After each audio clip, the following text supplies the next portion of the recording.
Can the Arizona Cardinals make it 3 straight this week against the Chicago Bears? Well, I ask my co-host, Johnny V, what do you think? The Candy Bros are here. Welcome to a Friday game preview edition of PHNX Cardinals Now.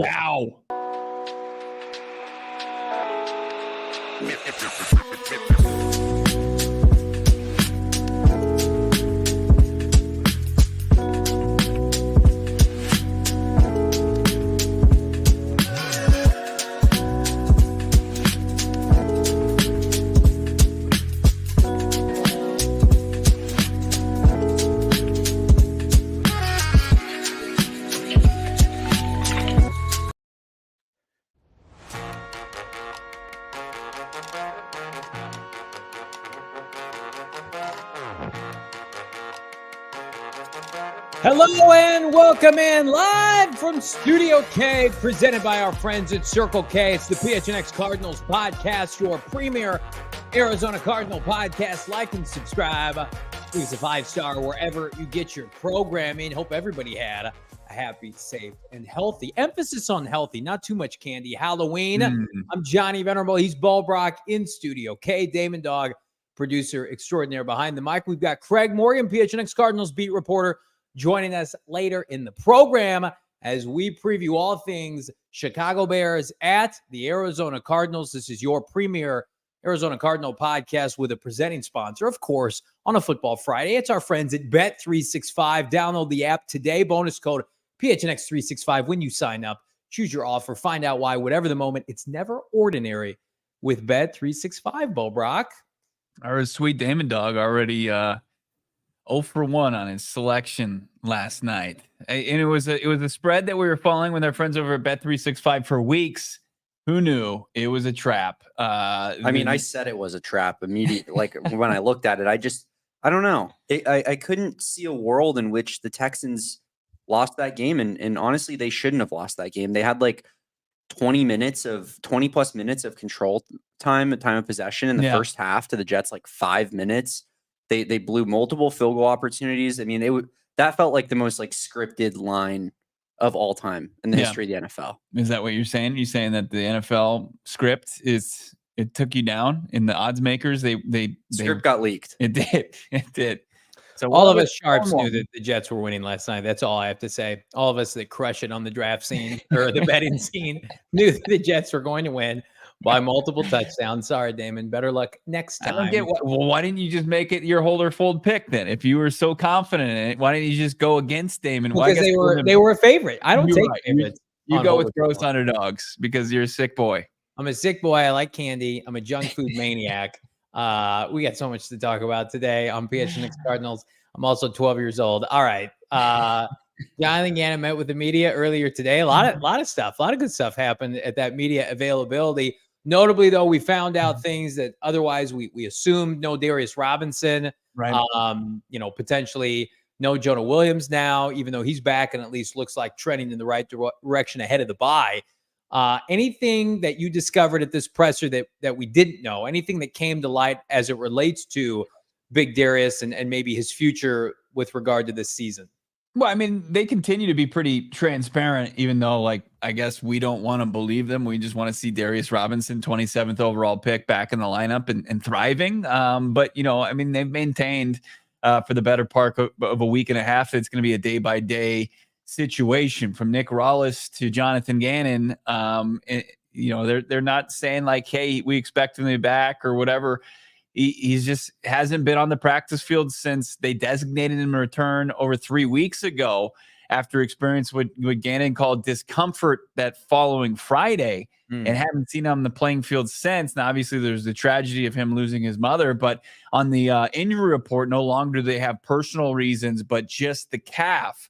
So it seems like if you're just taking everything at face value, which, I understand your skepticism, if it continues to be a lingering issue with the calf so far with Darius Robinson. And now as he's sitting here 8 weeks into his rookie season with no snaps played and not even sniffing an actual NFL Sunday as an active player, it's just a little bit of a longer play for the Cardinals, big asset that they took after Marvin Harrison Jr. as their second first-round pick. Yeah, it is a little disappointing. I think that's a fair term that we can use. That, we went throughout the duration of this week and thought maybe there should be some new pieces in the lineup. And frankly, the lineup's going to look a lot like last week, save for if you're excited about Sean Murphy-Bunting. I'm sure Sean Murphy-Bunting is excited to play again. But Yeah. I mean, the Cardinals are going to look very similar to the personnel they had against Miami. There's no trade acquisition. Well, to be fair, a couple of rotational defensive linemen. Yeah, you get Roy Lopez likely back. Let's talk the big ticket items, though. Jonah, Darius, and they didn't make a trade, right? Yeah. So there could be a scenario in which, like, all those guys play next week, right? Or all those guys are back right after the bye. But in the effort of trying to go 5-4 against a Bears team that I think is in complete and utter shambles, we'll talk about that later. Like the mojo you got from last Sunday, you got to carry that over with the same guys. Right. And I'm not saying that there's nothing wrong with that, but I think a lot of us may be disillusioned that, we're going to get some juice this week. Let's get some juice. We've been wanting some juice for a long time, right? It's been a deteriorating roster, like week in and week out. You lose more and more defensive front seven players. It felt like every other week, and it really is. It's deflating. But then the team's able to pick itself up from bootstraps and win football games, which then adds more and more confidence and gets more enthusiasm from this fan base. And people want a little extra juice from a roster standpoint, whether it's re-adding guys and Jonah Williams, who like that is kind of before you ask the Darius question. That's what I was going to point to. Gannon was it's the things that he was saying about Jonah Williams and his return to the practice field. That's why I thought there was a shot that he could potentially play. Was that he was just encouraged from what he saw from the Cardinals right tackle, and if they can already a kind of a thriving offensive line can get stronger, that's exciting to think about, for the potential of this offense. But, defensively, that's where people continue to look and just beg for help, whether it's, internally from Darius or whether it's externally from your general manager making a move. I'm going to give Kelvin Beachum his flowers here because who knows, could be the last time he starts a game for them this year. I don't know that definitively. I would imagine they're having to weigh maybe the drop off from Kelvin to an injured Jonah Williams and what that looks like with each passing day. And I'm fine. Like Kelvin Beachum has been, and this is the most respectful way I can put it, like serviceable. Like he's been a pro's pro.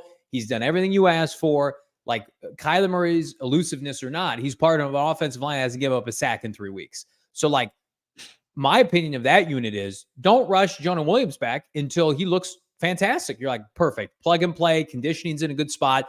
That almost feels like a luxury at this point with the way the Cardinals are pass protecting Kyler Murray. Now I say that, and Montez Sweat could eat Kelvin Beachum's lunch this weekend. That'd be really unfortunate. But Kelvin Beachum deserves the benefit of the doubt right now, and he's doing a great job. Yeah. He's a stalwart up front.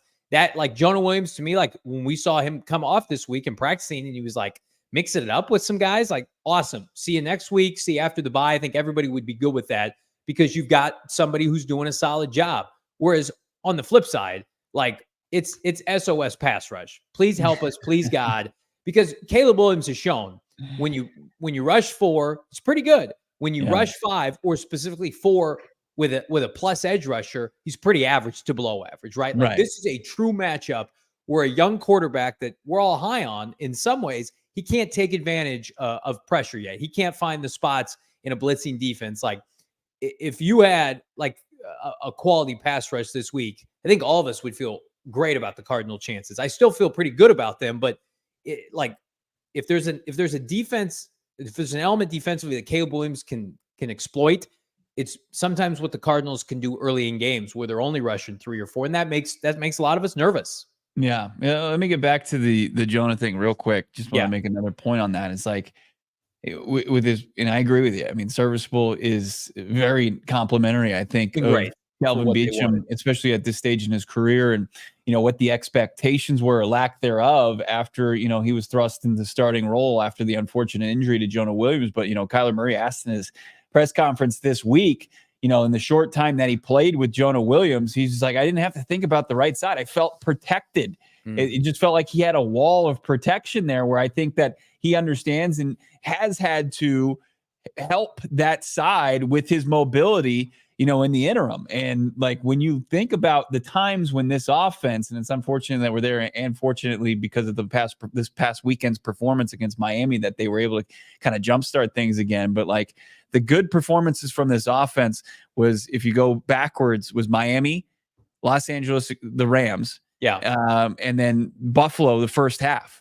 Kyler Murray 16 for 19, and they scored on each and one of their 3 drives. Like, and who was in there the bulk of the time in the right tackle spot? It was Jonah Williams. It was where Kyler Murray could really kind of focus his eyes downfield and not have to seek out pressure before getting taken out. So yeah, I mean, I think that would, like, as well as Kelvin Beachum has played, that's an upgrade. It's an absolute upgrade, and you'll take it. So them slow playing him back into it, making sure he's in football shape before going back out there. I think that's a luxury right there. But where you're talking about the haves and the have-nots, what you don't have luxury is personnel on the defensive side of the football that's going to be disruptive. Get that pressure to turn this talented young quarterback who's struggled throughout this season, turn him into that pedestrian to below average passer that we have seen when he does face a little bit of a defensive front.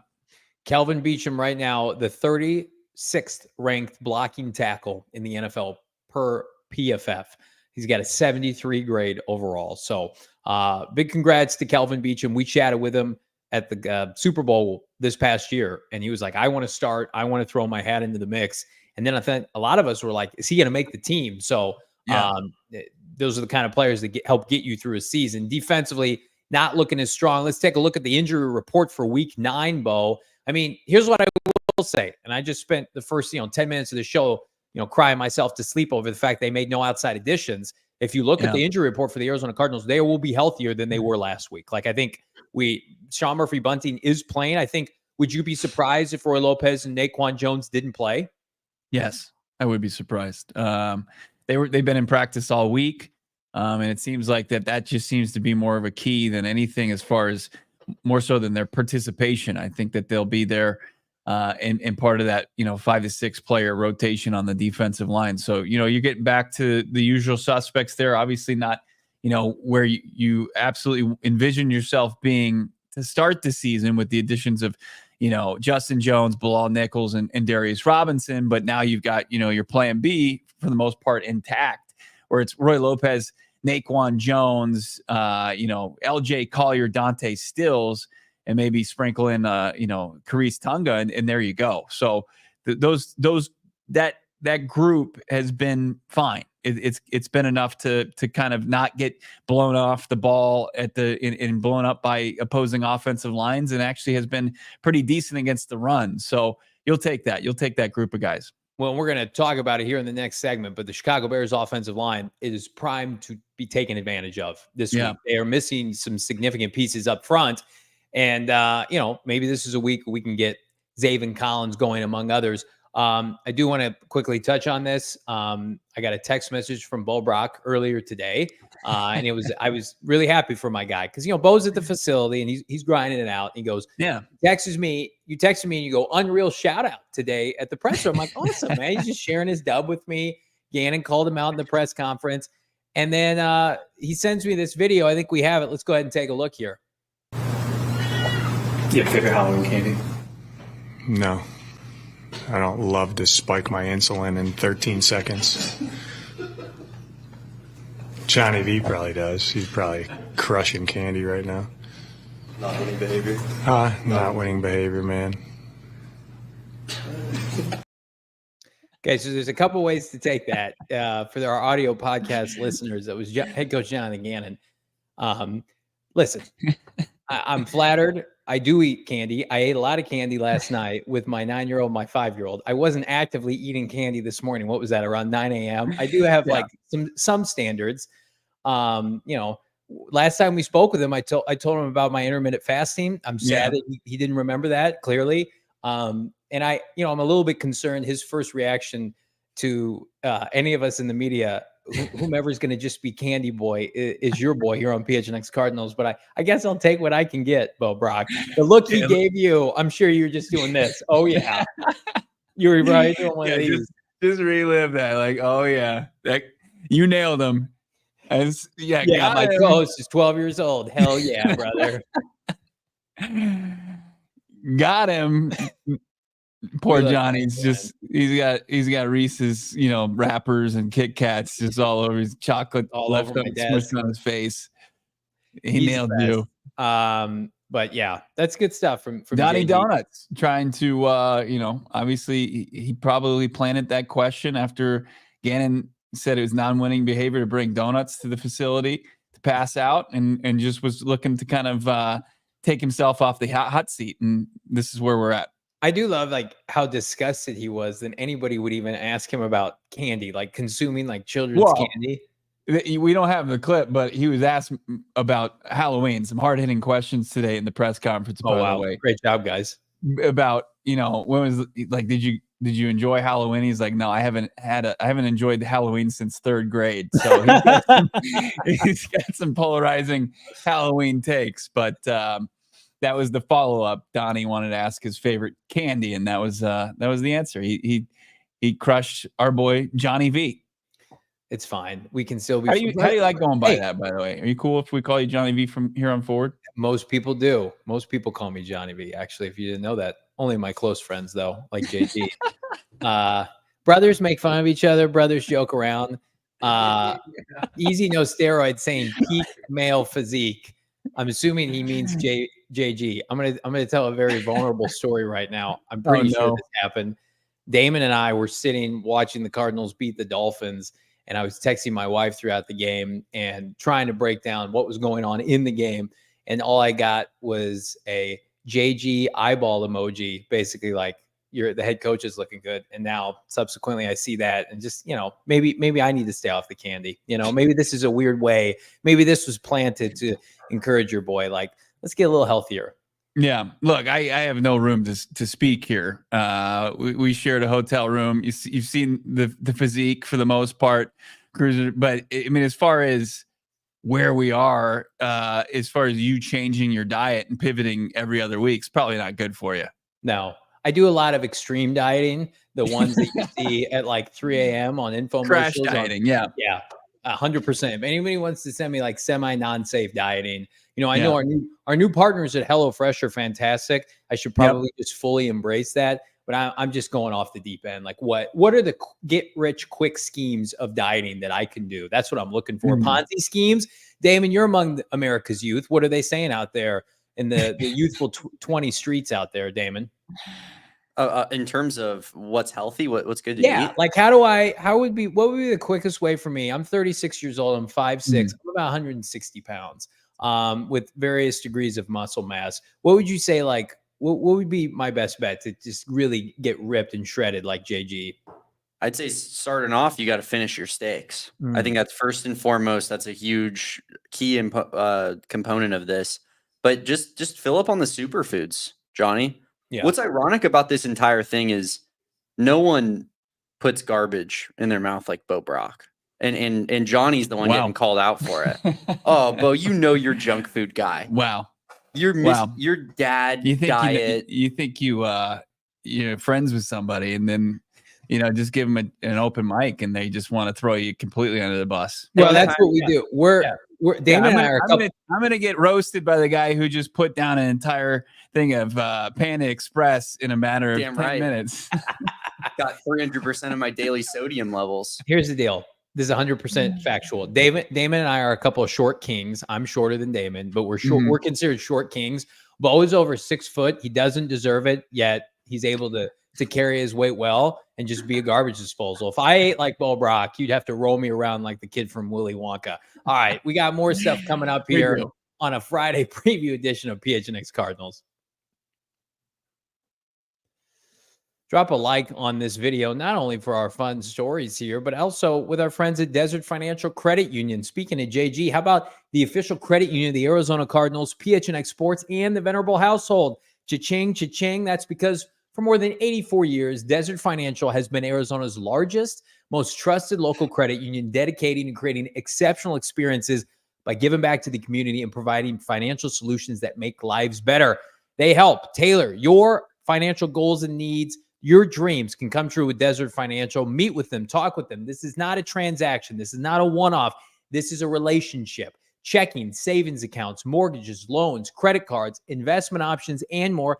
Plus, if you're an Arizona sports fan, there's no better place to do your banking than Desert Financial Credit Union. Show your team spirit. Open up a free checking account online. Get an Arizona Cardinal Visa debit card right now for free in the mail. Go to desertfinancial.com/Cardinals to get started. Right now, if you're a member of the Red Sea and you want to enter the Desert Financial Bird Gang Getaway Sweepstakes, all you got to do, you can win a prize pack that includes 4 tickets to a Cardinals away game in December, on December 29th. That could be playoffs on the line, plus round trip, airfare, hotel accommodations for 4 people, 4 2-day theme park passes, and a $2,000 Visa gift card so you can play like a pro. Get in on the game. Enter today at desertfinancial.com/getaway. Hanging out with my brother-in-law last night. The kids got together, trick or treat. Of course, I was abstaining from putting any of that sugar into my bodies. But he's having some flooring work done. It had a pipe burst and has to do completely rework the floors. And I told him about Empire today. He's already on his journey to get that fixed up. Of course, there's nothing to really worry about when you've got the quick professional installation with a price match guarantee. Check out Empire today for yourself as well. When you're looking for flooring needs, they don't mess around. They've got the professionals that are going to make it easy, quick, and convenient to get new flooring. EmpireToday.com/PHNX. That gets you on your way in saving some money. $350 off new floors. That's EmpireToday.com for carpeting, flooring. They've got the virtual floor designer where you can just take with your smartphone some pictures of your dwelling and then upload them. And next thing you know, you're getting to see what new flooring would actually look like in your space. Check it out now, EmpireToday.com/PHNX. Bear down, Chicago Bears. Like this video. Cards looking to go 3-0 the last 3 weeks. Chicago Bears on here. Was it Ryan said the quarterback that's played for both the Cardinals and the Bears? Who's that? I think I know that one. You got that one? There it is. Ryan saying Jim McMahon. I think is it why can't I think of him now? McCown, Josh McCown. Josh McCown. Yeah, that's got to be it. Yeah, because I don't think Jim McMahon ever played with the Cardinals. Well, is it fair? Desert for a little bit. Yeah, because everybody loves it here. It's the greatest place on earth. Cardinals are a 1.5-point favorite right now with our friends at Bet365. That line has jumped back and forth since last Sunday and the Hail Mary efforts. I think I'm going to say 2 things here. The Bears have really good players on the roster. Correct. The Bears, I believe, are a big-time fraud. They have played maybe the easiest schedule throughout the course of this early NFL season. And again, not taking anything away from the players on their team. We were a fan of Caleb Williams. We remain a fan of Caleb Williams on this show. Here are the teams they've beaten. Titans week 1, Rams week 4, Panthers week 5, Jags week 6. They lost to the Texans and the Colts and the Commanders. Yeah. Cardinals have played the hardest schedule in the NFL, and they've lost to teams that are combined 24-7. I'm not in any way insinuating that the Cardinals should win this game, that this should be a layup.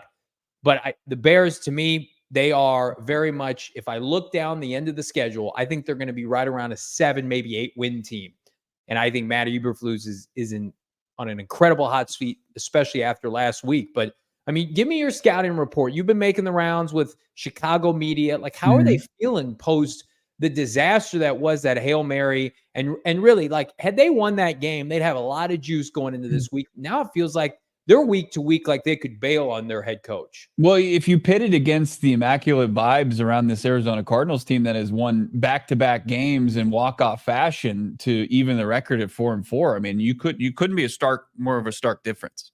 I mean, what the Bears, what they suffered on Sunday with the agony of defeat, you got the thrill of victory coming from the Arizona Cardinals. So you've got 2 teams, just completely different vibes around there, and teams that are, the Cardinals are bought in with the culture that's being built here by their head coach, Jonathan Gannon, who happens to be, his mentor. One of them is Matt Eberflus, and it couldn't be further from the truth in Chicago. I mean, everybody wants to point to this coaching staff, despite Tyreek Stevenson over in the corner of the end zone, trash talking the sidelines, and is completely out of position. But like, it's when you look and then you look back at the schedule, and it's undeniable. I mean, the 30th ranked offense in the league, the Titans, they squeak by them in week 1.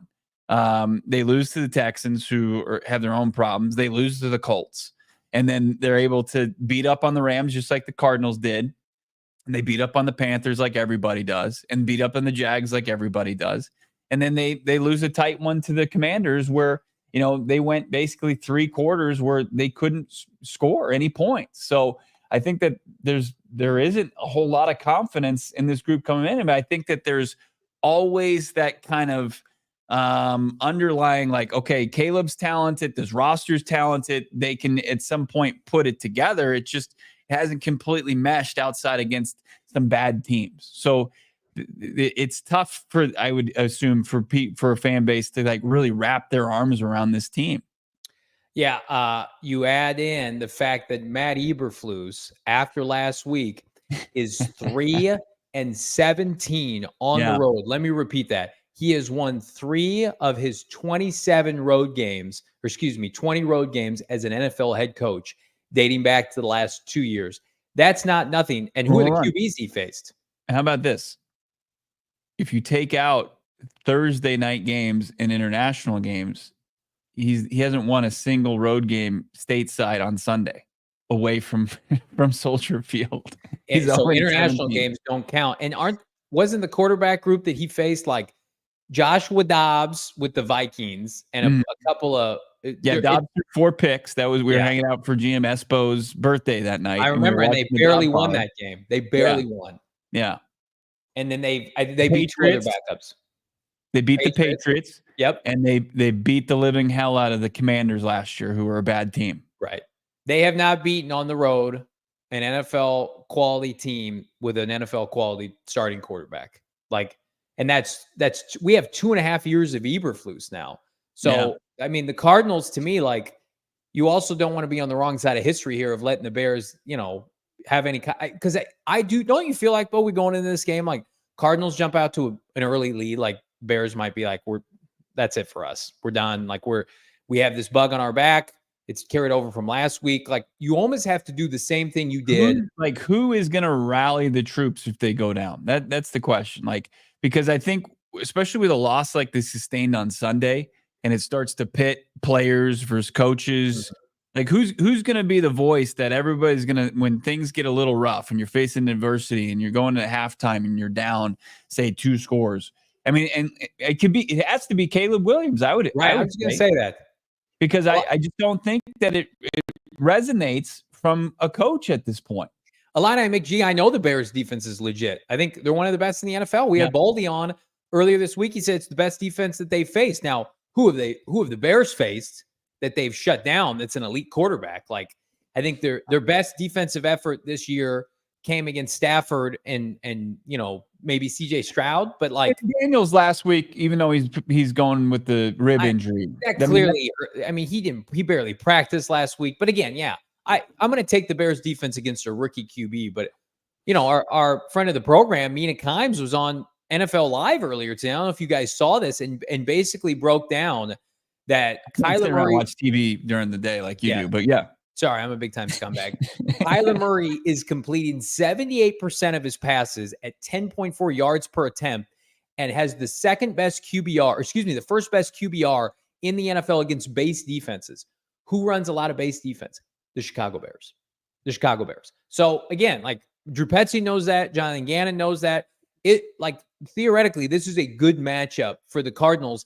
Really, it's just going to come down to, on the flip side, can this defense do enough to take advantage of a Bears offensive line that is not healthy? Let's check out the injury report, Damon, for Chicago. Not only are they missing their right tackle, they're missing their backup right tackle. Tevin Jenkins out. Larry Borum out. And then you've got Jenkins is questionable, but I'm sorry. They're missing. Oh, I'm sorry. Braxton Jones is who I meant to say. Mm-hmm. And then you've got, Montez Sweat, I expect to play. Like, all the questionable guys, it feels like they're going to try to give it a go.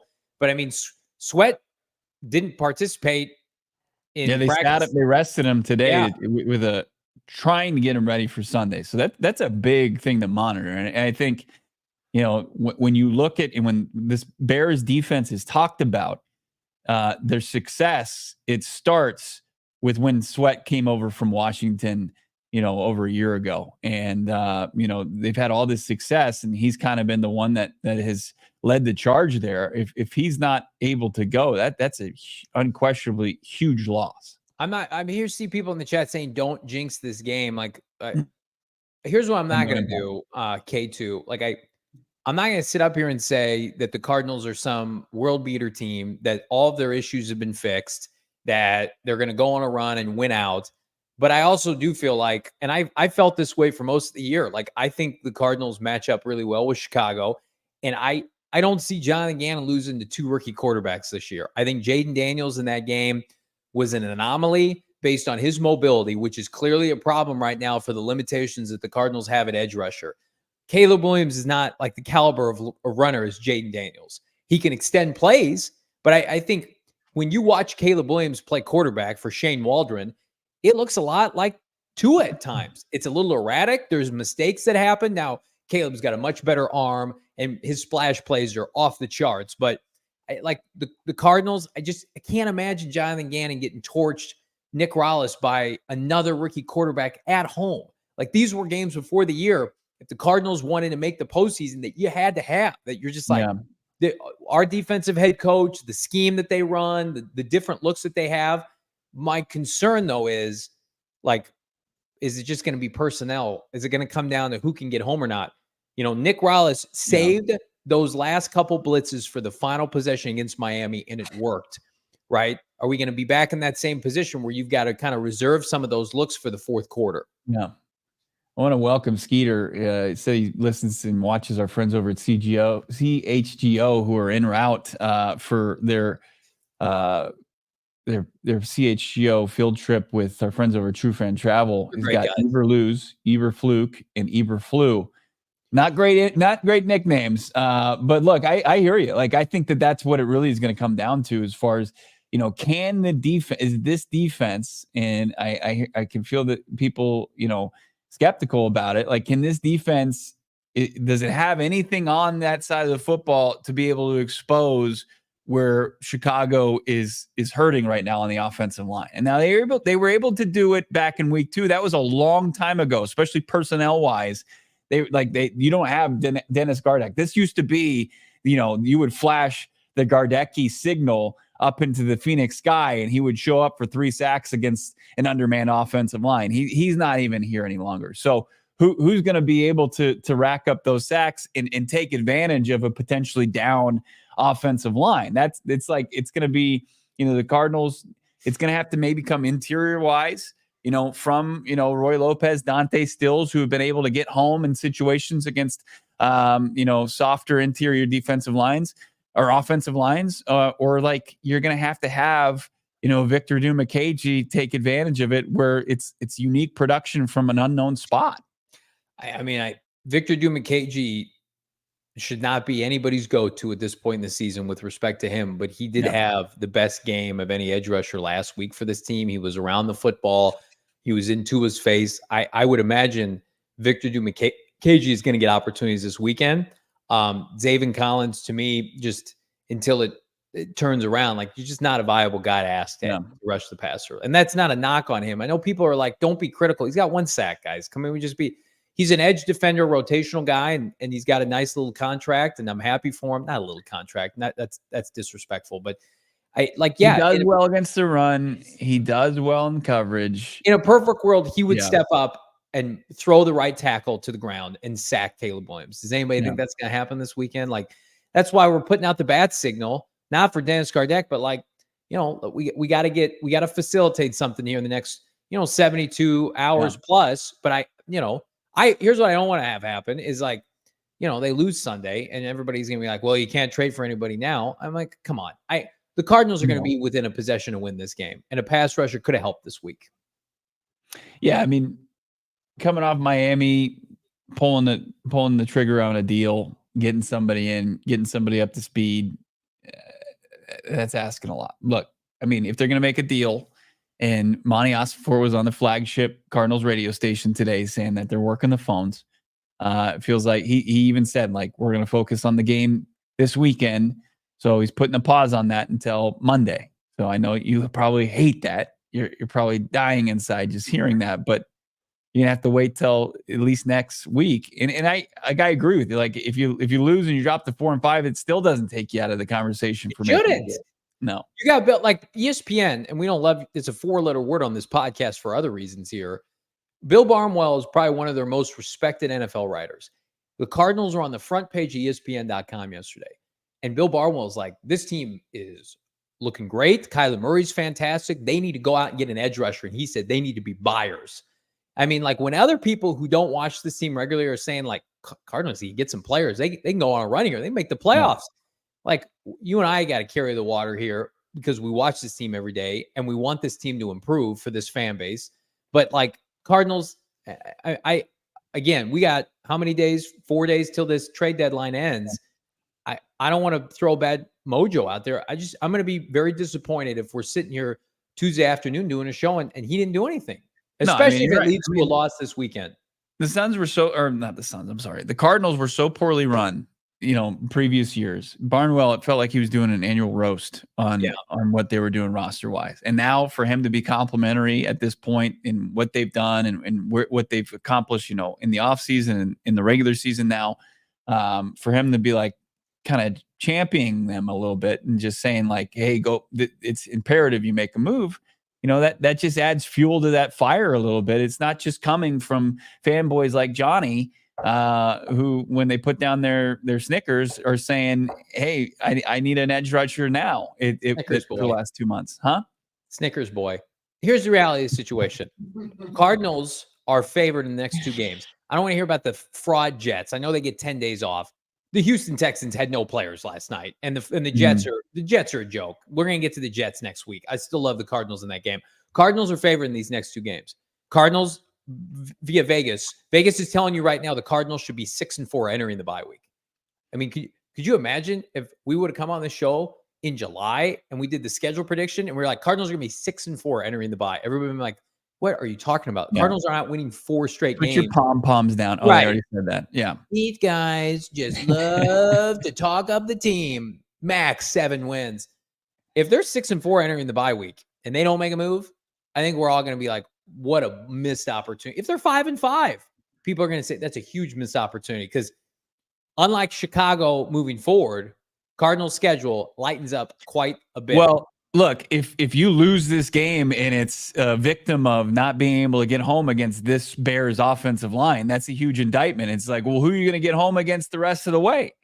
I mean, if you can't get home against, a bunch of backup Bears offensive lines that couldn't stand to lose players anyway, then like on the rest of the schedule, are you getting home against, the Jets or the Seahawks or, I know you should still win games against the Patriots and the Panthers, but the Vikings, I mean, that's you're just not giving yourself a chance. You just aren't. You're watching it, and if fail in progress, and then you're just saying, well, our hands are tied here. And I just don't think anybody, even the most conservative, especially as far as spending draft capital, people would be like, yeah, you should flip a day 3 pick for some pass rush help at the very least. The Chicago Bears have surrendered at least 3 sacks in their last 2 games. Commanders and Jags hit them with 3 apiece. Panthers got them for 1. The Rams in their matchup earlier this season sacked them 3 times. Does anybody want to take a guess how many times the Houston Texans in week 2 sacked Caleb Williams? Does anybody remember that game in week 2? I remember. I mean, it was CJ Stroud wishes he could go back to that time. He's struggled mightily since. 7 sacks for Houston. Guess what? They invested in their pass rush. They got Will Anderson Jr. They got a couple other guys. So yeah, I mean, the Bears offensive line is primed to be taken advantage of. And so I do think very similar to some of these earlier games where the Cardinals got home on immobile quarterbacks, like send everyone. It's like we said, Damon and I are sitting there at Hard Rock watching the Dolphins operate offensively. He's like, you need to send everybody at Tua. He's not comfortable.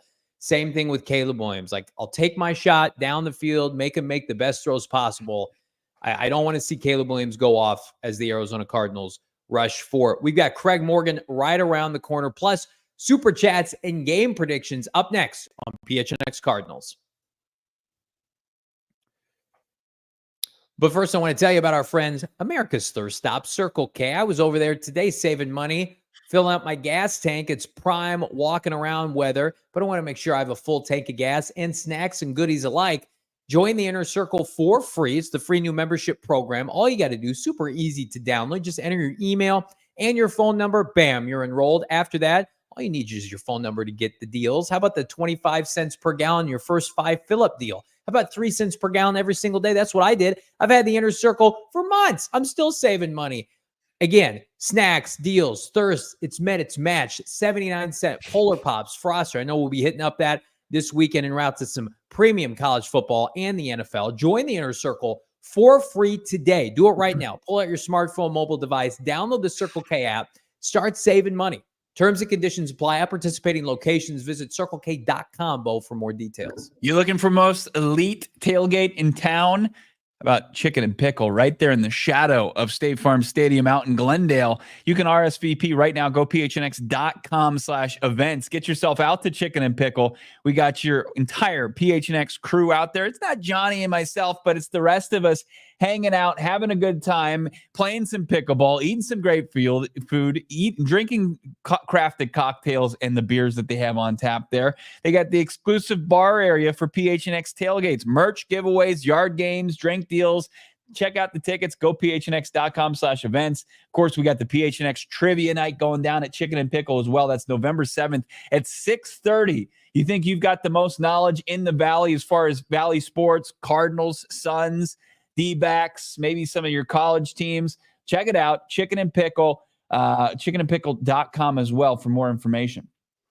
Drop a like on this video. We got 800 watching live. We appreciate you all. Drop the lightest of likes here on a PHNX Cardinals game preview Friday. We got Craig Morgan coming up here. Let's jump in to your super chats if we could. And again, I'm liking what I'm seeing from our Bears brethren out in the Midwest ahead of this weekend's matchup. Lots of respect and a lot of self-doubt, which we know that very well here in the desert. Let's start with our yes. Skeeter, $2 from CHGO. Drop a like. Should be a good game. Thank you, Skeeter, for that professionalism and that support. We hope it is a good game. Absolutely. I mean, there's going to be a bunch of Bears fans that spent their hard-earned money to travel with our friends from CHGO and those in the Valley that bought big-time tickets to go see this game. So you're hoping that both teams bring their A game. More so the Cardinals, though. Hey, who else we got here? Big Red 6. Yeah, $2. Shake it off, JV. All news is good news, as they say. You know what, Big Red 6, I appreciate that. I needed to hear that today. And when I entered my kitchen, my beautiful home, and I went for that next Snickers bar, I pivoted and said, you know what would JG do here? And I had some sliced cucumber instead. Wow. Yeah. And I immediately went back to a Twix bar, but baby steps. It was some sliced cucumber with a Twix back. Nice job. Yeah. You're a sick man. Some of us need a sweet treat. Yeah. Richard, $4.99 with SMB coming back. Does that make Max the odd man out? I think Max Melton has made himself a bit undeniable as far as snaps and getting more and more snaps each and every week. He's not going to play starter snaps, but I think he'll be a high-level backup. And I don't know. I mean, I can't imagine Sean Murphy Bunting, after seeing good plays from Max Melton, the second-round pick, that if Smurf struggles at all, that he has that long of a leash to stay out there. Smurf fun. I think I speak for all Cardinal fans with, let's see more Max Melton, please. Respectfully to Sean Murphy Bunting, the last visual we had of him was not a good one in Green Bay. Max, I saw somebody send me, well, Max Melton's not grading great on PFF as a rookie corner and blah, blah, blah. No, Max Melton was a high pick for a reason. He's got all the intangibles, the physical traits that you want. He's being put on an island with Tyreek Hill as the Cardinals can't rush the passer. I think he's doing just fine. At least he tries to play the ball. Sean Murphy Bunting, to me, I'm keeping him on reserve. I'm not putting him out there with these premium wide receivers for Chicago. Can't you just see DJ Moore torching Sean Murphy Bunting? I don't want to live that life. Keep going with the Rook. Want to keep going with these super chats. PR Mac, $5. Crazy stat. We have as many sacks as the Chiefs. Giants lead the league. hope this doesn't factor into holding off an edge. Chiefs have been proactively trying to fill that with. They're doing some flyers. Uche, they got Cameron Thomas. They're in the bargain bin. They Cameron Thomas. Wait, hang on a second. Yeah. They also Hang on Karlaftis, just a second. Come on. Karlaftis and Chris Jones play for them. So it's a matter of if or when, not if. Whereas the Cardinals, they don't have those kind of players. Hang on for this guy. It's PHNX Cardinals on. And they're the anti-Cardinals, and it's just like you can throw picks at it all you want. Sometimes there's just not impact players out there. But look, if you want to give Veach credit for just trying to make a move, then you can do that. Make a move to go PHNX.com. Become a diehard for half price right now through Tuesday, so you can read the many workings of our next guest, part of the program, Mr. Craig Morgan, the PHNX Cardinals beat reporter. He was with us in South Beach. He's going to be in the stadium with Brack this coming Sunday as he watches his hometown Chicago Bears take on the Arizona Cardinals. And Craig, we've been told that you have some things you want to get off your chest to top the show. I got to ask, first of all, Johnny, do you consider yourself a Chicagoan? No, I do not. No, You don't. 100% committed to this great state of Arizona. I appreciate the time I had in Illinois, but I don't frequent it often, no. I still hear it in your voice. I hear it in the way you pronounce your short A's with an H at the end of all of them. So it feels I'm working on that. I need a speech coach. I feel like you can at least understand what I'm talking about today, because I do want to talk about Chicago today. I'm a Chicagoan by birth. I still consider you one, Johnny. There's a lot to love about this city. Its architecture is first rate thanks to Mrs. O'Leary's cow. Its nightlife is spectacular, starting with the blues bars in Lincoln Park and ending somewhere you can't quite remember on Rush Street at 3 a.m. Its food is spectacular in particular. There's a proper way to eat a hot dog, Johnny and Bo, and that's with every condiment ever made other than ketchup. There's a proper definition of Chicago-style pizza, and that's tavern-style, not the deep dish from Giordano's or Lou Malnati's that we pawn off on the tourists in other markets. Pizza that's very good, Pequod's is better, but not the authentic stuff. But I also want to talk about a fan base that loves to talk smack about Arizona when half of them have a second home here or have already moved here because they realized at some point in their pasty skin lives that they could expect more than perpetually gray skies and 6 weeks of good weather a year. I want to talk about a franchise that has every advantage under the sun with a great fan base, a big market, oodles of money to spend, a franchise that hasn't won the Super Bowl since before the advent of the World Wide Web, a franchise that only has won one title since I was born. We all know that was a long time ago. I want to talk about a fan base that still references the Super Bowl shuffle and Ditka because the memories of the past 40 years are too painful and the quarterbacks have been too plenty. Listen to some of the names since Jim McMahon wrote a generational defense and Walter Payton to the Super Bowl. There's Johnny's guy, Jim Harbaugh. There's Steve Walsh, Eric Kramer, Dave Craig, Shane Matthews, Cade McNown, Jim Miller, Craig Krenzel, which sounds like a pastry, Kyle Orton, Rex Grossman, Jay Cutler, Matt Barkley, Mitch Trubisky, and Justin Fields. And that's just the guys that started each of those seasons. There are at least twice as many who have started games in that nearly 4-decade span. The Bears fan base, guys, is going to turn out in droves at State Farm Stadium. So brace yourselves, Cardinals fans, for a lot of hot air without the results to back it up. Still no 4,000-yard passer in their history of their franchise. Is Caleb going to do it this year? Is he on pace to do He's it? the savior. He's the savior, right? This is the guy. They've got the guy now. They've got the guy. When I was a freshman in my dorm room, surrounded by Bears fans, it was the year they went to the Super Bowl, and it was also the year that they beat the Cardinals on Monday Night Football. I had an Arizona Cardinals PlayStation 2 controller, and then the night that they beat the Cardinals on Monday Night Football, that got smashed and thrown out our dorm window. And then subsequently, my roommate, who's still one of my good friends to this day, who happens to also share the name Jonathan Gannon. That was my college roommate. He was in my wedding. The day of I swear to God, I'm telling a true story. The day of the Super Bowl, my university sent out a notice saying, if anybody screws around on the quad, like you will get arrested. And my buddy was like, regardless of how the Bears do, I'm going to go streaking in the quad. and the Bears lost. He went streaking, and he was promptly arrested. That was the last time the Bears were in the Super Bowl. A+ story there. Does That's 100. JG All know those, I this, by swear the on my way? kids, those are true stories. Does JG know this, by the way, as he's throwing shade? No, at that's you for your horrifying. I non-winning could never behavior? tell him that. Okay. We're gonna force you into it the next time we get everybody in the same room together. Yeah, we might have to do that. Oh man, what'd you think, Craig? You were you had a rare excused absence today from the press room. What'd you think of the shade from the Cardinals head coach on our co-host here? You know, I'm not even sure it was shade. It felt more playful to me than that. So, These guys being dudes, couple bros. yeah, it's Don't okay. tell Johnny that. It was absolute shade.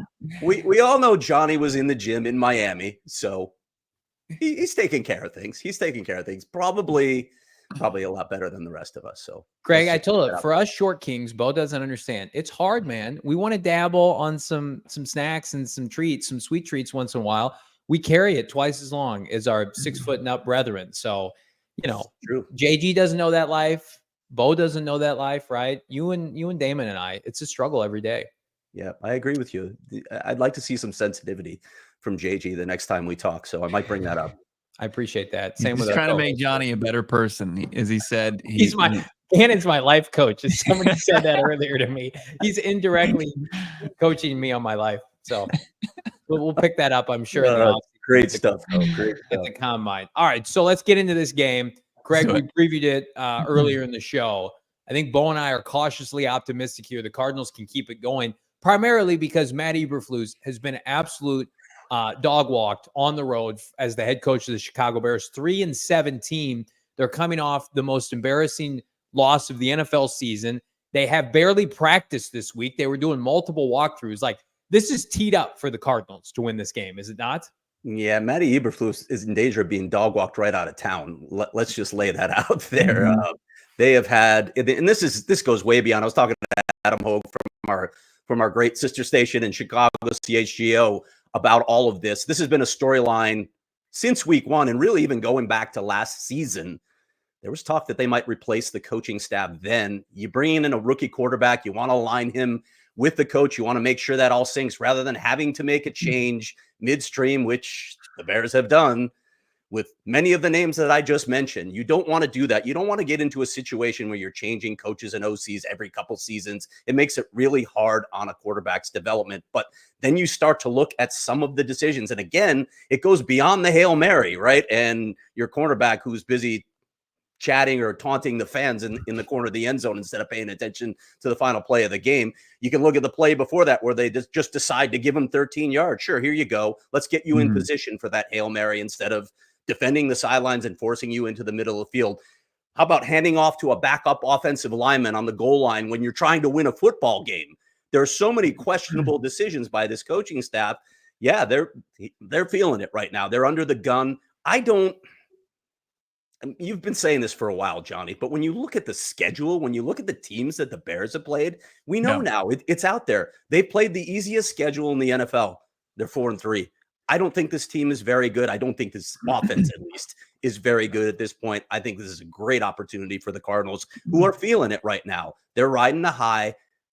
So I agree with you. I'm cautiously optimistic that the Cardinals are going to come out with a victory. We'll talk about predictions later. Coming off of the heels of their most recent loss, I mean, they didn't have a lot of room to face much more adversity, let alone like a catastrophic event like that could divide, pit the coaching staff versus the players. Who's to blame for that? Like, they didn't have a lot of margin for error. And now asking them, like, there are teams, a lot better teams that have faced, big time plays like that and suffered that. Like, we had the Bills.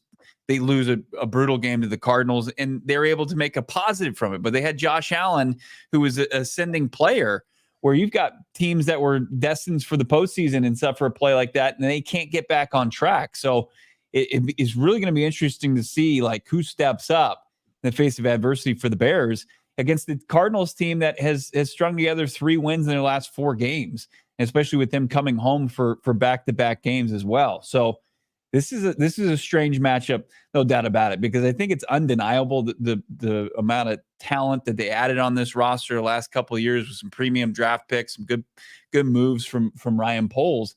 I think that's why people are kind of stuck in the middle here. But as far as just which way teams are trending, like how they've kind of performed through this open to this 2024 schedule, I don't think there's any doubt that you probably come away saying, I think that this Cardinals team is more battle tested than this Bears team. It feels like they're more cohesive too, doesn't it? I mean, you've got guys openly questioning coaching decisions on the record in the Bears room. That's not a good sign. We're not hearing that about JG. They are in lockstep. They're literally repeating the same words that Jonathan Gannon tells us in news conferences. So that's not a good sign. Adam said when I talked to him, there's a lot of guys in that room that believe this team should be 6-1. And when they start passing around blame, there's a lot of guys looking at the coaching staff. So that's not a good sign. This team feels like it's in disarray. And again, after playing the easiest schedule in the NFL the first half, now the Bears face the toughest schedule in the NFL the second half. They haven't played a single divisional game against what looks like the best division in football. That's not good in terms of their playoff hopes. The consistency, the continuity that you need from two of the spots in your organization, your head coach, and then quarterback spot. And that's not an indictment on Caleb. He's just a rookie. Like in the Cardinals, I think, have the advantage in both significantly in those spots going into this game. Yeah. Check out Craig's full preview at gophnx.com by becoming a diehard. We're so fired up. The amount of diehards that we've welcomed, not only this past year, but this past couple of weeks, as we're running our special right now. You want to take full advantage of it at gophnx.com. Half off, under $50 for the entire year. That's $4 a month. You get a free shirt, rep a free shirt. How about a PHNX Cardinals shirt, or shop the number 18 collection at gophnx.com. Get in on the exclusive member Discord, which is always hopping. We're so fired up about all the good stuff we've got going on at gophnx.com. And again, drop a link in the description. Sign up now. If you tag us on Twitter, immediate retweet, immediate follow from the beat account.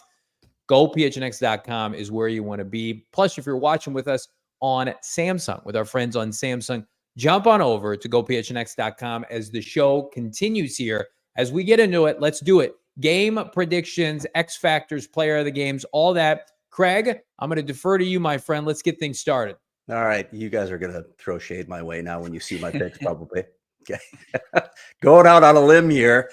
On offense, I'm taking Marvin Harrison Jr. Listen, before the game in Miami, Cardinals quarterback Kyler Murray was asked what had been ailing his connection with MHJ. All he would say was that it had been fixed. It was fixed.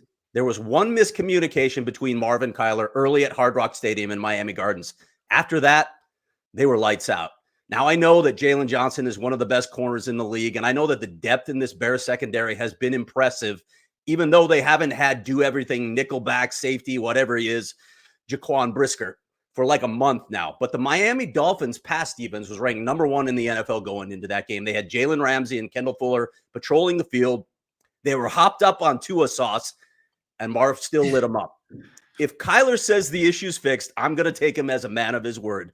The Bears will give up yards with the style of defense they play, but MHJ needs to start separating from the rookie pack, and the Cardinals have a chance to start separating from the NFC West. I'm picking Marv to stack B2B big-time performances here for the first time all season. On defense, Budda Baker, trade bait? Budda Baker's trade bait? I got a message for the rumor mongers in Philadelphia. The Cardinals are in first place in the NFC West. They're not looking to move key pieces out at Tuesday's trade deadline. They're looking to add, at least they better. So get Budda Baker out your damn mouth. To date, Budda has shrugged off these largely unfounded rumors, but here's what he thought about those rumors on Thursday. Do we have a photo, Damon, to show what Budda thought? We've got it coming here. There it is. That's looks enthused.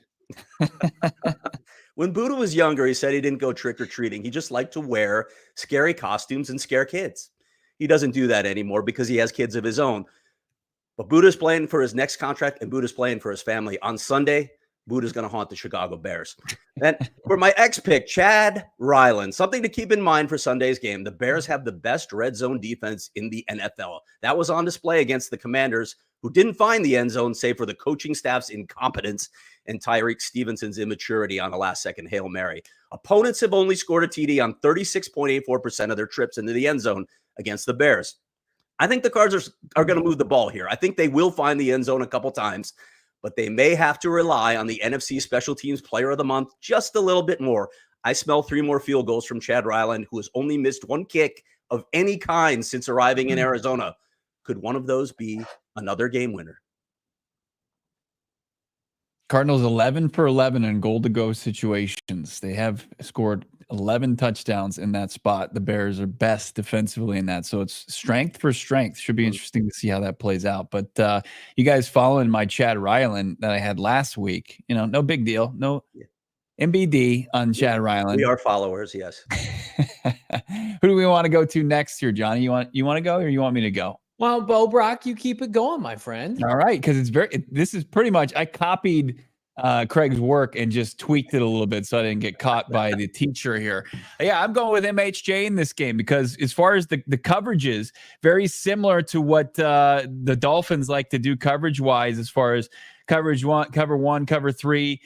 Very similar what they do. I think they rely on, are confident in what Jalen Johnson can do, and as they should be. He's one of the best corners in the league.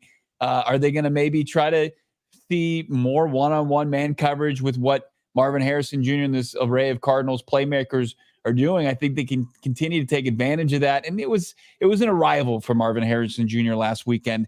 I expect him to continue that. I've got him as my offensive breakout star in this game. And then I've got Budda Baker as the Cardinals defensive star.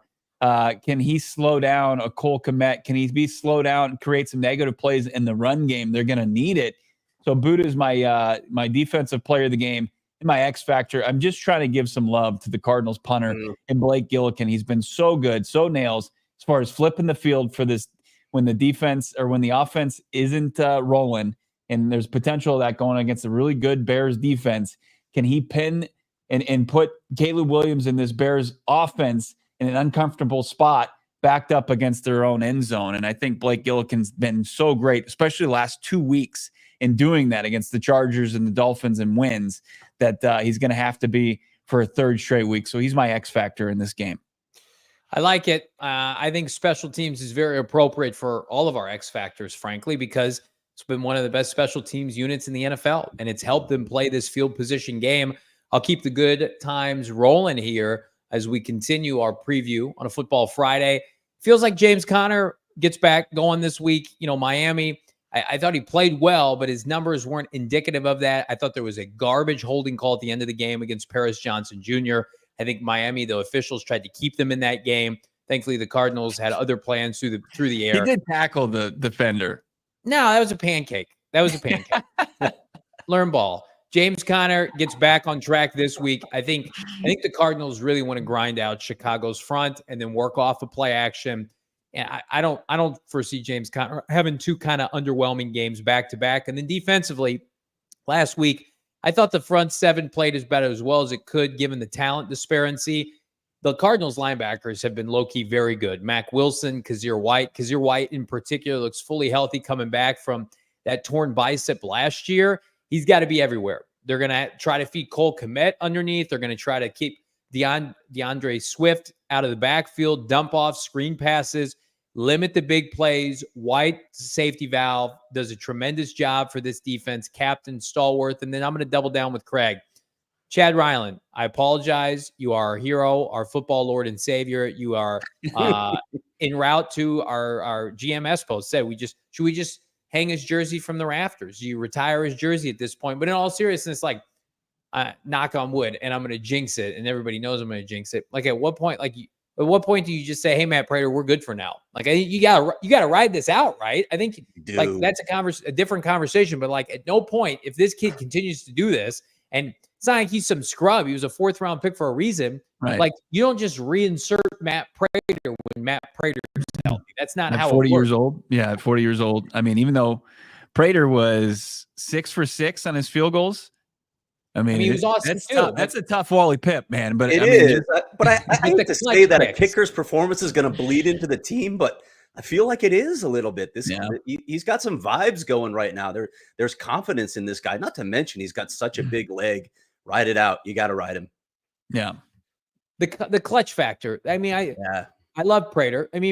Missed the game winner last year in week 18. Now that ended up working out. We appreciate that. But he's missed some clutch kicks in his life. And again, this kid, let's see if he can build on it. Damon, Dawg, what do you got for us? I'll round us out here. It's always Trey McBride. It's always been Trey McBride. It will always be What is Trey this X McBride. factor? I gotta see. I need answers for this, but keep going. Okay, yeah. Trey McBride, he's the man. He's the best player on this team. I've been saying it for weeks, and he's been my offensive star, I think, 4 weeks in a row now. I'm going to continue to do so. I like it. Tight ends the last 2 weeks have eaten the Bears defense alive. Ingram over 100 yards on 10 catches. Then Zach Ertz, corpse of Zach Ertz, was reanimated, had 7 catches for 77 yards in their win last week. Oh. Going Dante Stills for my defensive star. Bears offensive line banged up. Was telling Bo I really wanted to pick an edge rusher, but Zaven Collins made a fool out of me last week when I picked him, so I won't be doing that again. They don't have any, Damon. No, they got none. I think Dante Stills hopefully gets some pressure going. Wanted to pick Roy Lopez and just make this all of Damon's favorite players week predictions, but decided against that. And then on the X factor, here's your explanation, Bo. I feel like the Cardinals offense has it's not like rocket science, but there's a positive correlation that goes along with getting Marvin involved and the offense looking like we kind of expected it to all season long.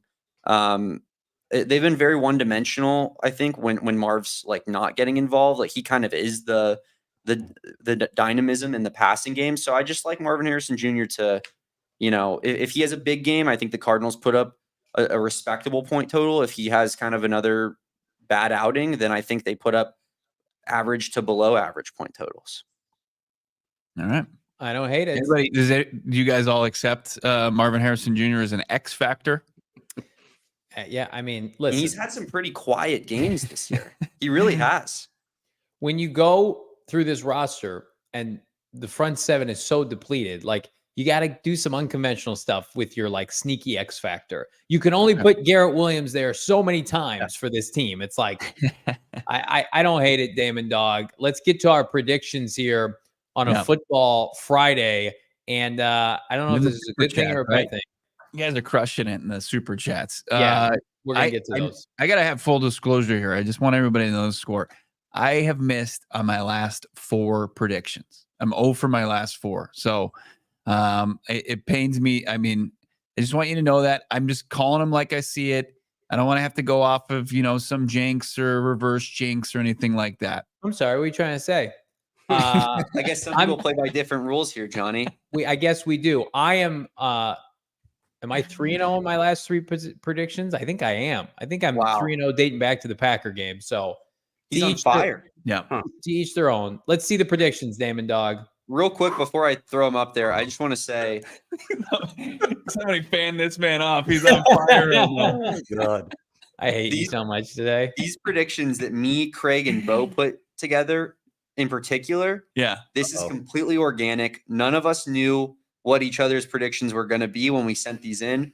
I wrote mine down on the graphic. Then Craig texted me separately, and then Bo put his inside of our show rundown, and they're all very, very similar. Oh my God. Oh my God. Hey, Bo, Damon, I'm going to need some time away from you guys. That's right. No, let's take another trip. It's not you, it's me. Okay. Wow. All right.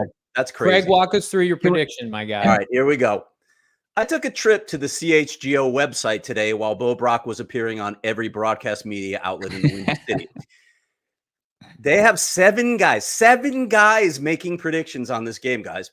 Every one of them took the Bears. Look, I like the Bears defense a lot, but I just got through chatting with the great Adam Hogue of CHGO about how this team is probably a fraud, something Johnny's been telling you for a long time. Yes. We know the Bears have played the easiest schedule in the NFL, and yet they're a shade over 500. How the worm turns. Now the Bears have to play the hardest schedule. It starts Sunday. Did you know that the Bears are 3-0 all-time in Glendale? You know that they'll have a sea of fans in attendance, but the Cardinals, with all their defensive warts, are feeling it right now. They see opportunity on the road ahead. And like I told you earlier, I feel like this game is coming down to, as Johnny put it, our Lord Savior, Chad Ryland. Cardinals win this one in a tight one. 23-20 for Craig. So he's in the hopper.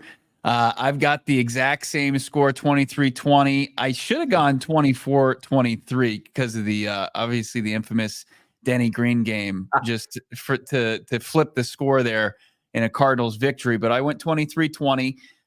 23 is a ton of points against this Bears defense this season.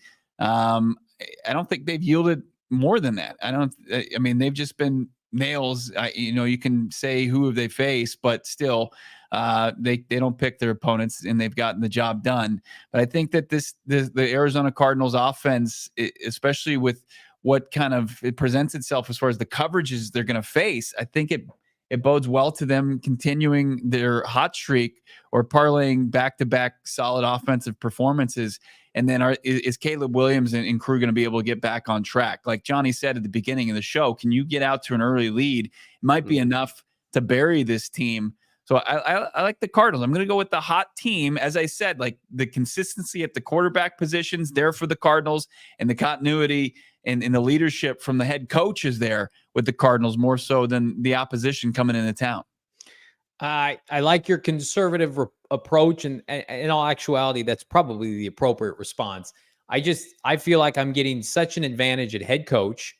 I do not take Matt Eberflus seriously. I think he's probably 3 months away from losing his job. Those aren't things we root for here, but Shane Waldron has been publicly humiliated for the past 6 months from prior teammates, from current players or prior players. This Bears coaching staff, I mean, they can't say anything right. They can't do anything right. Whereas Jonathan Gannon, say what you want about how the Cardinals have fared this year, very buttoned up, professional approach, standing by his coordinators for better or worse, specifically when the offense was not performing well, overachieving defensively.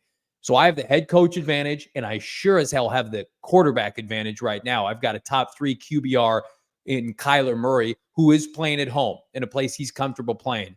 Like, Bears probably collectively have a better 53-man roster, but it's a quarterback coach league. I trust them more. And I've seen enough of Matt Eberflus. It's only a matter of time. Whereas Eberflus is trending down, Jonathan Gannon is trending up, and right along with him is Kyler Murray. So I think the Arizona Cardinals win this game comfortably. I think they score, again, upwards of 30 points. I think Chicago, like you guys do, I think they'll be in it at halftime, and I think the Cardinals are going to pull away. I think Caleb Williams, who's going to be a really good player in this league for probably Ben Johnson or somebody else, is going to have a couple bad turnovers. I think Nick Rallis and company are going to be in their bag. I don't take the Bears seriously. You can't be 3-17 and ask me to take you seriously on the road. And so I'm going to go with conventional wisdom here. I'm going to go with our friends at Bet365 that the Cardinals are going to win this game, Damon. I'm sitting in the same realm as everybody else here. I think I got 24-20 there. Mm-hmm. I just think the Bears defense is pretty solid. The Cardinals offense, though, does seem to be kind of picking up strides in a good spot here. And I think the Cardinals defense, while it isn't fantastic, it's good enough to stifle a Bears offense that hasn't really been great either. So a rookie quarterback, I think it's a good matchup for a defensive coaching staff in Jonathan Gannon, Nick Rallis. And I think the Cardinals score just enough points to win this game. They have to contain Williams, though. Like, Caleb Williams cannot, on 3rd down and 8, consistently rush for a first down. Like, he's got the ability. I know he kind of uses his athleticism to throw, but like if he's able to use that athleticism and just get out and pick up a couple first downs, that would be just backbreaking for this defense. Like, I know they've been able to weather that storm the last 2 weeks against Herbert and Tua, who are probably just a shade less athletic, but it's no way to make a living in this league. They've got to be able to get off the field a little bit more consistently in this game. Like, if you keep playing that dangerous game, you're gonna get hurt.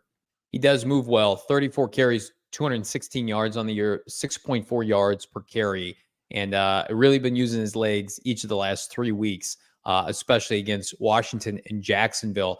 Let's jump into your super chats. Like this video here on PHNX Sports. Iron, $20. My goodness. Thank you so much for supporting the program on that level. Gentlemen, if you recall the shotgun center guard pulling run that wasn't working, that I super chat after week 5, I suggested on an OC presser to bait it. Very next game versus Green Bay, Drew only ran it one time, and it was bait for Kyler 8-yard scramble. How about that? Craig, did you have that one? I must have missed that one. I did not. That is some deep dive. Tell us what the Cardinals need to do this week, Iron. Iron knows ball. He definitely does. How about our guy Mike Sabo, 1999? Any indication that they are going to make a decision move before the trade deadline? Craig Morgan, I'm going to pose this to you. How do you feel about people in this market scoffing at the notion that every general manager makes calls at the deadline, and this is just a layup approach. Like to me, that's pretty disrespectful of this market and this fan base to just insinuate, well, everybody's making a call. This is no news, guys. Like I don't vibe with that. Explain that to me, because I mean that is standard practice for GMs, right? Everybody's making calls, everybody is talking, having conversations. So I'm trying to figure out exactly what you're saying there. Well, I'm saying that there are people in this market, in particular, kind of mocking those that would suggest, like the report in The Athletic, that the Cardinals are looking for a pass rusher. That it's not even worth reporting because they wouldn't be doing their job if they didn't do it. Where in all actuality, like, no. I've watched the Cardinals not be active in prior trade deadlines, not look for opportunities to be active. Like, that's come out. So yeah. I think it's a little disrespectful to people who are doing the reporting of this news to say, hey, they're looking to make an upgrade. Whether or not it comes to fruition is a different thing.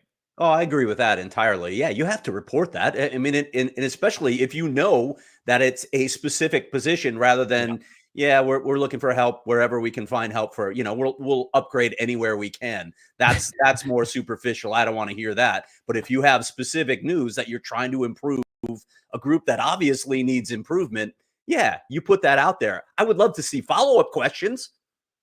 When you hear, we're looking to upgrade just anywhere. Well, is there a priority? Is there a position that you're looking at more than any other? I would love to hear those follow-up questions. Hopefully, as I've been saying a lot recently, hopefully we'll get a chance to talk to Monti before or after the trade deadline to get a look at his thought process going into this. And I heard you talking about this earlier, Johnny. I hope that this game itself doesn't mean that much in terms of what the Cardinals are going to do. Like if they lose to the Bears, we're not going to do anything because we're 4-5 instead of 5-4. They're going to be in this division race. They're going to be in the race for a while now. So if you're going to make a move, make it regardless of what happens Sunday, because you want to win. You want to get to the playoffs.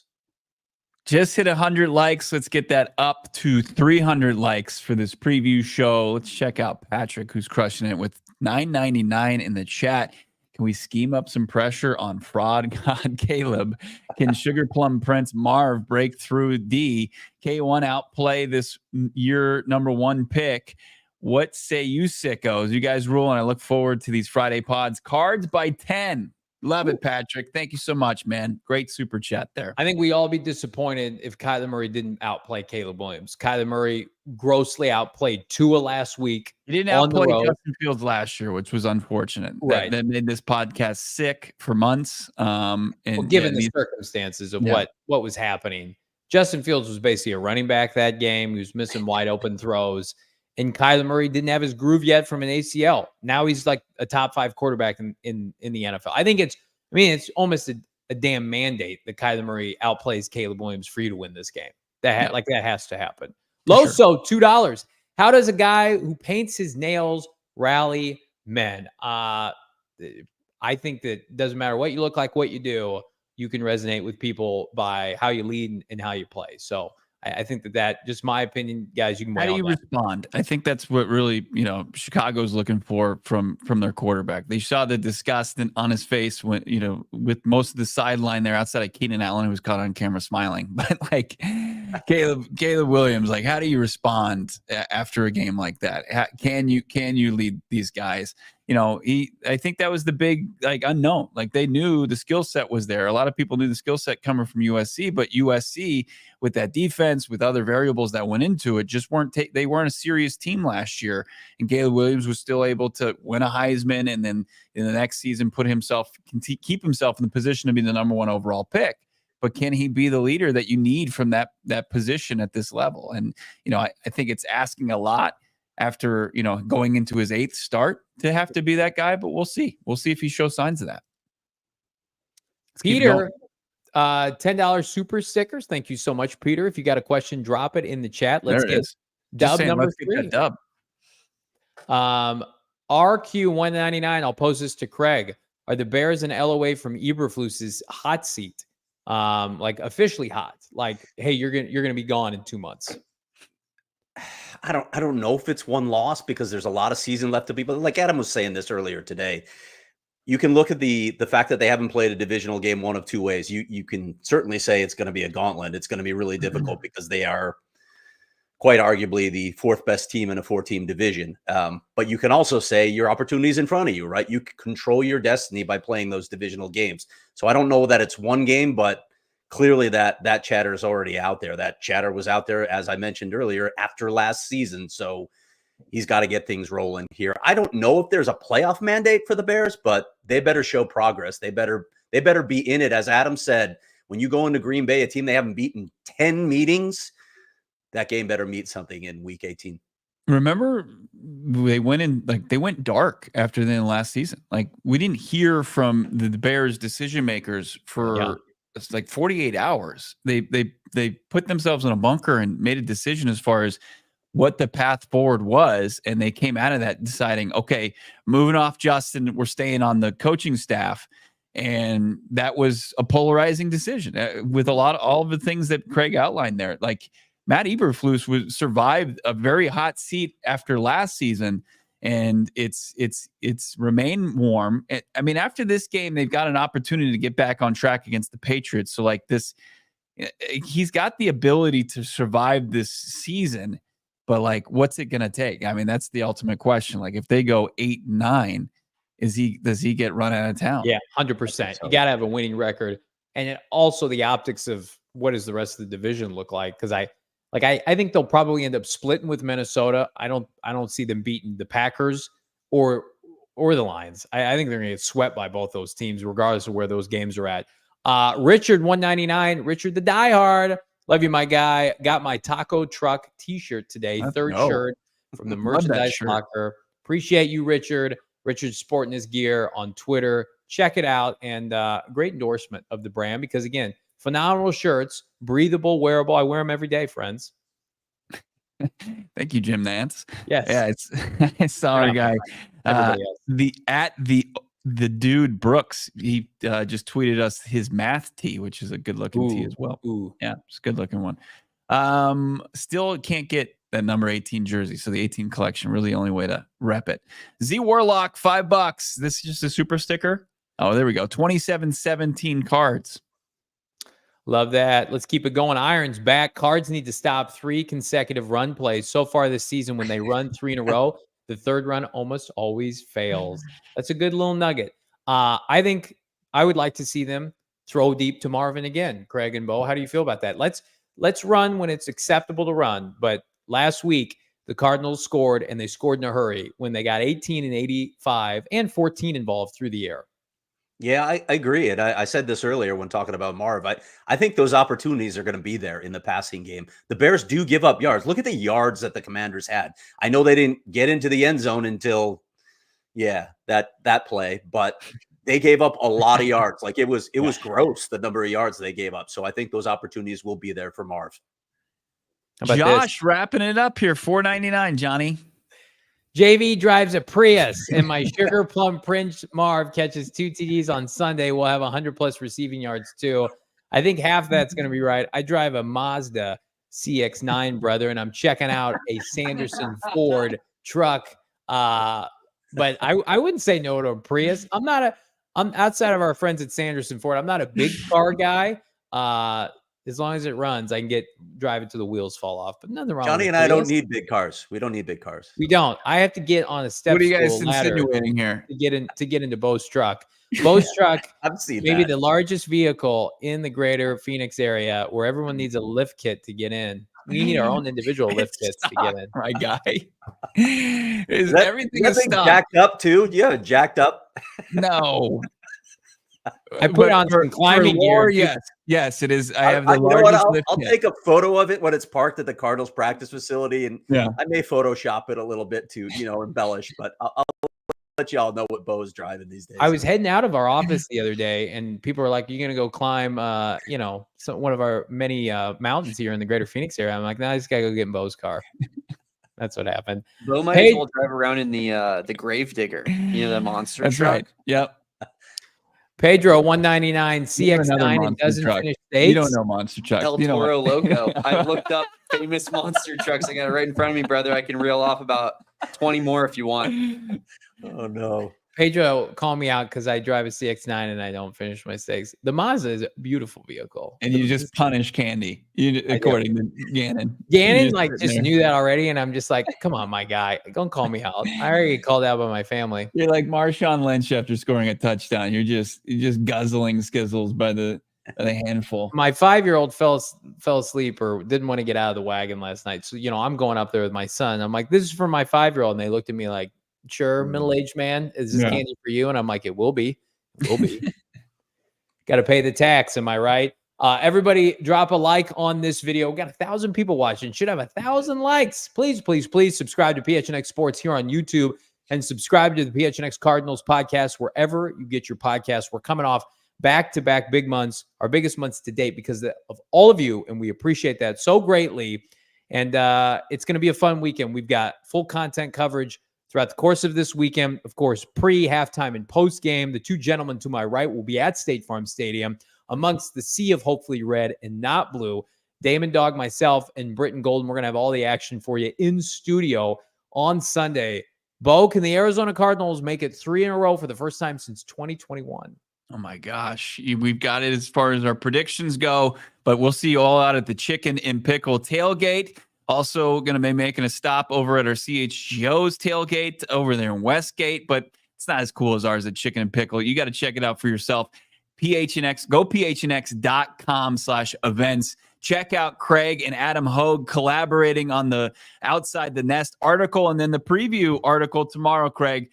Make sure you're signed up to become a diehard to get full access to that and the exclusive member Discord. Anything I miss? No, just please become a diehard because I got to eat. I got to eat. My family's got to eat. Got to eat so they can pay for those cars you can run into the ground. Right now, living on cans of black beans. So support us. Support us here, please. But big thank you to everybody who's become a diehard. Let them be an endorsement because we really do believe in what we're doing here, and it helps us exponentially, as does a simple like and a subscribe here on PHNX Sports on YouTube. For Damon, Dawg, Craig Morgan, Bo Brack, I'm Johnny Venerable. We'll see you this weekend at the game. We all silly like the mayor.